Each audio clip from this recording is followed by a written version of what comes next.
Good evening and welcome to RFL. I'm Richard French. As the financial damage adds up, a whistleblower visits Capitol Hill to speak up. Dr. Rick Bright, he was running the HHS unit charged with vaccine development until he was shown the door. The doctor says he was removed because he raised alarm bells about the virus early on and resisted pressure from the administration to push unproven drugs. Here is the doctor today during the House briefing. I pushed those warnings to our critical infrastructure protection team. I pushed those warnings to our strategic national stockpile team, who has the responsibility of procuring those medical supplies for our stockpile.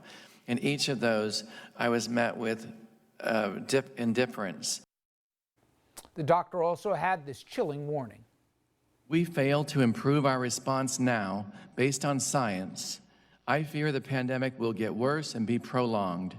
There will be likely a resurgence of COVID-19 this fall. It'll be greatly compounded by the challenges of seasonal influenza. Without better planning, 2020 could be the darkest winter in modern history. The other witness today was Mike Bowen. He, a VP at medical supplies company. He was also very critical of the administration's handling of the pandemic. Been a lifelong Republican, and I'm embarrassed by how that's been handled. Like Rick Bright said, it's the scientists we need to be listening to, and we're not. That has got to change. Also today, more staggering economic numbers just released. Nearly 3 million Americans applied for jobless benefits just last week. That brings the total now to 36 million and counting since the outbreak began. The government and the Federal Reserve, they've already pumped trillions of dollars into the economy to deal with this economic devastation. And House Democrats, they're pushing for another $3 trillion stimulus package. But Republicans are already saying it would be DOA if and when it hits the floor for a vote. While Congress is squabbling, the Fed chairman, he issued a warning. Jerome Powell today saying this an unprecedented crisis that we will be slow to recover from, and we have to go big to deal with it. Now, a little politics before I get to my first guest. For that, I quote now from a piece in the Financial Times.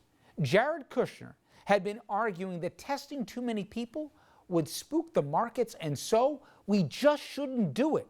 That advice worked far more powerfully on the president than what scientists were saying. He thinks they always exaggerate. And on that note, I want to bring in our guest, Kathleen Sebelius. She was former HHS secretary as well as governor of Kansas. I'm going to try, as we can in TV, to compress the interview to cover a lot in terms of time. But let me first go back to your term with the administration, the previous administration, and what both the president and also Senate Majority Leader, they say was left to them when they started this Mitch McConnell and President Trump. The cupboard was bare. The other administration, the last administration, left us nothing.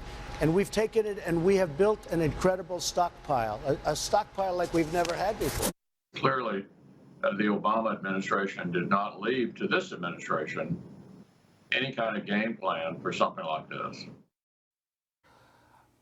Secretary, we've shown the video to our audience. There was a stockpile sufficient enough to deal with COVID-19. No, but there was something. But there was literally a physical playbook, and there was a transition between the outgoing administration and this one going over almost an exact type scenario that we're dealing with now. The idea that nobody foresaw this, nobody left anything to the folks coming just is not true, is it?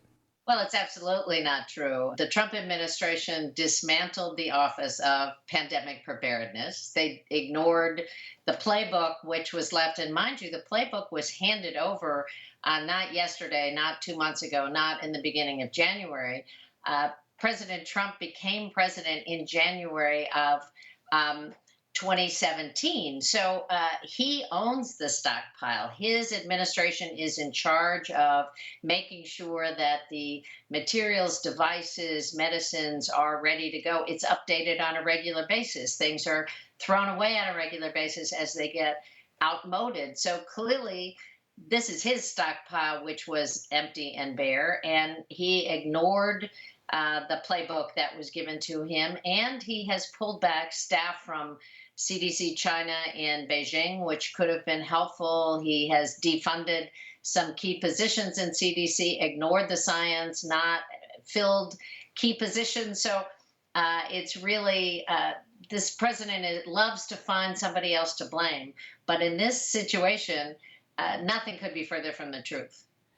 I get asked all the time, and I try and do this is a nonpartisan way, what's some of the things that are most concerning? And that is what we the people, I don't care if you're in a red or a blue state, who you vote for, what we should expect of federal government. What is the role of government? One of the things that stuck with me was when the aforementioned Jared Kushner made the point, that's our stockpile, those are our ventilators, those aren't the states. And somebody said to me, and it was a hard answer for me to come up with, well, what's the point of a federal government if they're not going to help out the states in the middle of a pandemic? Can you explain as best you can what the expectation is of a federal government when you have a pandemic that states individually can't possibly address? What should they look to their government for? Well, the stockpile is all about preparedness, and it's about a vision down the way. Hopefully, a lot of what's in the stockpile, medicines and vaccinations, will never be used because the worst case scenario will not happen. But scientists meet on a regular basis and look at the horizon. What may be coming our way? What are the likely pathogens or natural disasters or man-made terroristic threats that could come at us? What do we need to be prepared? It's supposed to be updated and regularly, but I don't know what the federal government does with a stockpile unless they dispense it to the people of the United States through the states. There is no entity that the federal government is responsible for that is different than the states. We are a collection of 50 states in a union. The federal government has unique purchasing powers, unique logistical powers. So having medicines, devices, various kinds of equipment, and being able to look across the country, figure out where the need is, get it to places very quickly, move it from place to place, buy more, purchase more. That is what the stockpile is all about. There is no separate federal government that hoards stuff and materials. Jared Kushner's statement could not have been further from the truth. We get then to Dr. Fauci, and I think in today's tribalized America, to get 80-something% of people to agree on anything, whether it's either light or dark out, is next to impossible. But yet, more than 4 in 5 Americans believe and trust in Dr. Fauci, and I think for good reason. The president, though, he didn't. This is what he had to say yesterday.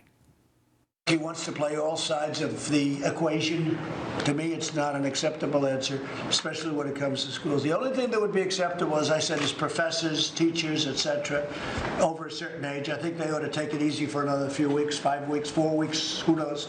But with the young children, I mean, and students, it's really, just take a look at the statistics. It's pretty amazing. First off, as people know, Dr. Fauci did not suggest that children not go to school fall. He just raised the concern, given the increased numbers with Kawasaki and some of the legitimate concerns, as to not be cavalier with it. That said, what is the danger, the broader danger, Secretary, where if we can't trust in science and we can't trust in our health experts to make the decisions going forward with a moving target, what concerns you when the public then turns to say, well, who do we believe? Well, I think you've put an important point together. The science can give us guidance on what's going to happen with the disease. We can choose to ignore that. We can pretend that over 83,000 people haven't died. We can ignore what's happening in other countries that have perhaps opened up too soon. We can pay no attention to the science, or we can try to get out ahead of the disease. Those are really our only two choices. But at the end of the day, if the public listens to the scientists, and if state and local leaders listen to the scientists, the consumers don't have any confidence that they should be gathering in places, that they should be sending their kids to school. What we need is a protocol, a national strategy. We need the White House to release the detailed CDC guidance, which has now been scuttled by the White House. My understanding is it talked about everything from daycare centers to schools to office buildings, what needs to be in place, what you should follow. Holding that is a really disservice to the American public, and it puts all of our health at risk. If my grandchildren go to school and they come and see me, I'm at risk. Teachers are at risk. Children may not be as susceptible to this disease, except this new strain that's breaking out. That's great, but children are not the only ones who gather in a school building. Teachers are there, custodians are there, lunch cafeteria workers are there. They then circulate in society. There's no way to have kids in school without them gathering in very close proximity, getting together to eat lunch or go on the playground. All of those situations are really ripe for spread of the disease. To Bright's testimony, the whistleblower today, I thought there were some interesting points he talked about that literally lives were lost from the months of warnings that went unheeded, also pushing unproven drugs, overhyping the timeline of when a vaccine will get up. But the thing that stuck with me was he said, Madam Secretary, that there still is no master plan. And I guess my question to you is it worth trying to get the federal government to still come up with one? Or at this point in the game, every state should look to themselves to come up with what and when that they should plan on their reopening? Do you hold out faith that the federal government can still come up with a plan other than Congress writing checks? Well, the CDC, part of the federal government, is the gold standard on epidemiology. Every country in the world tries to emulate and duplicate and mirror the CDC. I want the CDC unmuzzled and unleashed because we have to hear from those scientists. That's a broad federal framework. They don't mandate orders. Then governors and their health officers have an ability to look at how their own state, as a former governor, I want to know what the national rules are. And then I want to see how the state of Kansas, where I sit right now, fits within those federal rules. Are we meeting some of the guidelines? Do we have the screening in place? We may have then local leaders within a state who say, yes, my area is safer than this area. So I'm going to recommend various kinds of openings, but not that people travel back and forth. You can't make those decisions absent a major national scientific guideline. And that's still what we're missing. When the president doesn't like what science says, when he feels it is slowing down his notion that everything's got to open up right away, we got to go back to work, everybody's got to be at work.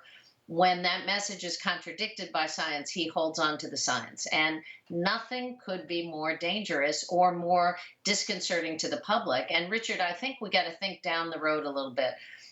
Right now, with this White House, with this administration, we focus on tomorrow, next week, what's happening in June. Until we get a fully vaccinated country, we have to have the confidence of the American public that there's a plan, that the vaccine will be equitably distributed, that people will be strongly encouraged to first get a flu shot. Flu shots were down to 45% of adults last season. That's a terrible rate. It actually invites a much worse fall season with this disease. To have a president who says it's not coming back in the fall and we don't need to do anything is incredibly dangerous to consumers in this country. And just to compound it, I spoke to a pediatrician yesterday who said he's really concerned that he's not even seeing parents getting vaccinations for things like the measles, et cetera. It could have this compound effect. Finally, I just wonder your perspective as somebody who was there and worked probably as hard as anybody on getting the Affordable Care Act passed, that through all the efforts to get it undone, even the now ongoing court challenges and everything else, you had Senator Cornyn yesterday saying, hey, listen, if you lost your health insurance because your company went under, you got fired, well, just sign up for the Affordable Care Act here as the numbers continue to grow. I don't know what it says, but maybe it just speaks to just how bizarre or how the hypocrisy is so rich in D.C. right now.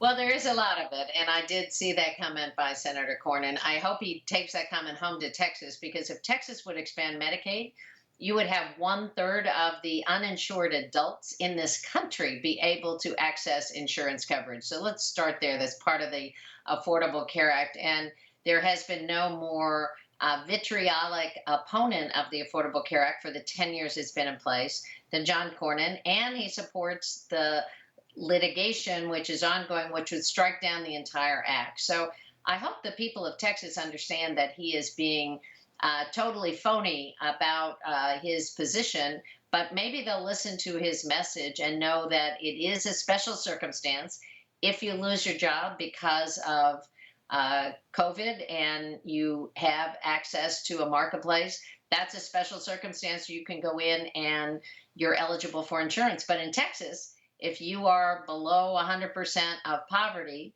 even if you're working 2 and 3 jobs, since Texas has not expanded Medicaid, you will not qualify for any government assistance to get insurance to replace what you may have lost in your job. Appreciate the time this afternoon. Thank you so much. Good to talk to you. Thanks. All right, everyone, when we come back, another big name here on RFL, billionaire environmentalist, activist, and former 2020 presidential hopeful Tom Steyer. He'll join us after the break. We'll discuss how he's helping California right now try to reopen and more.